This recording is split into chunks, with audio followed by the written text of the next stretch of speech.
Eto ang good news. Sa June 4 na yan, oh. Investigasyon sa mga anomalyang flood control project.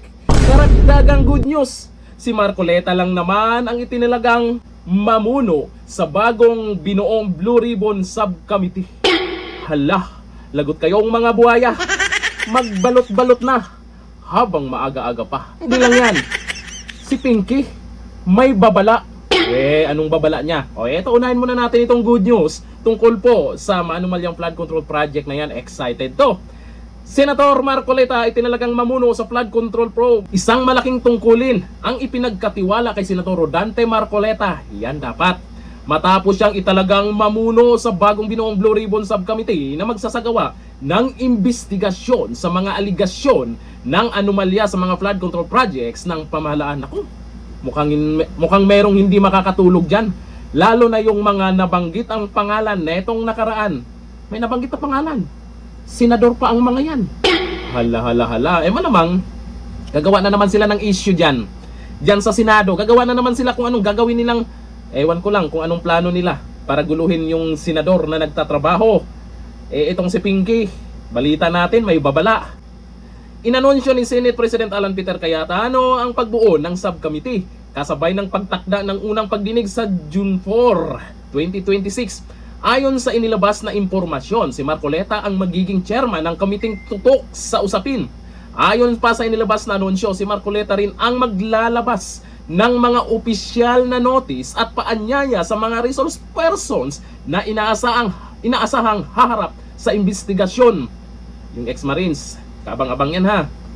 Sa June 4, inaasahang unang ilalatag ni Marcoleta at ng kanyang subcommittee ang direksyon ng investigasyon, kabilang ang mga dokumento, testimonya at iba pang ebidensyang may kaugnayan sa mga proyektong flood control na naging sentro ng kontrobersiya sa nakalipas ng mga buwan.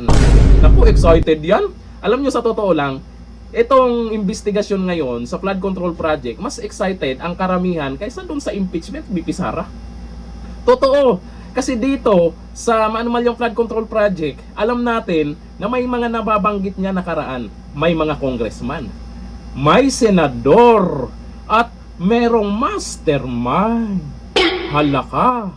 Pero asahan po natin, may mga magaganap dyan. May mga kaganapan silang gagawin dyan para maiba yung kwento dyan sa Senado. Eto si Ping Lacson, may babala. Eto si Ping Lacson, may babala. Aba, Ping Lacson, mag-resign ka na. Sus naman, maraming ang nag-aabang kung kailan ka mag-resign. Ito, Ping Lacson, nagbabala na maaaring maulit muli ang kanilang pagrampa palabas ng plenaryo. Di ulitin nyo, walang pipigil sa inyo. Pagtatawanan lang kayo.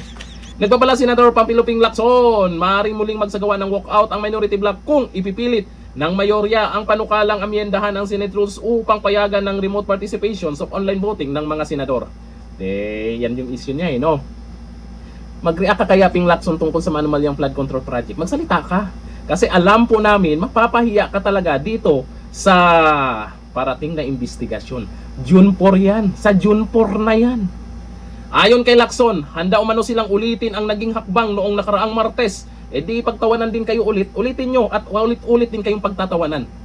Baka yung ibang senador dyan na nasa minority, baka mahiya na yung mga yan na lagi na lang silang pinagtatawanan sa social media.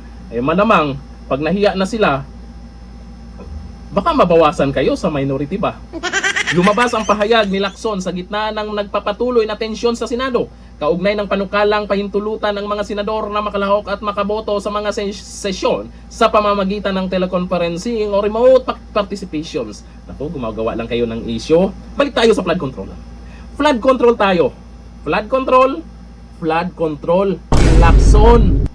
Yan ang hinahanap, inaabangan at dyan excited ang taong bayan. Flood control. Malapit na ang tag-ulan. Babaha na naman at hindi pa rin nakumpleto o hindi pa rin natumbok kung sino talaga ang mastermind dyan at kung sino talaga ang dapat managot dyan. Ilabas na lahat ng ebidensya. Buksan na. Tanggalin ang takip ba? Sino kaya ang nagtakip? Sino kaya? Pag natanggal yung takip na yan, maraming sisingaw talaga dyan. Ping Lacson, kinakabahan ka ba? Nagtatanong lang kasi malamang kahihiyan mo yan. Ikaw yung nandyan nakaraan, hindi mo pa tinodo. Nabitin ang mga tao. Kaya nga dyan ka nasira, di ba? Dyan ka nasira, Ping Lacson. Ngayon, eto yung issue nyo. Balik na naman doon sa ibang issue. Magrarampa na naman daw sila. Eh di wow, tuloy nyo lang yan. Hanggang dito na lang, thank you. Bye-bye.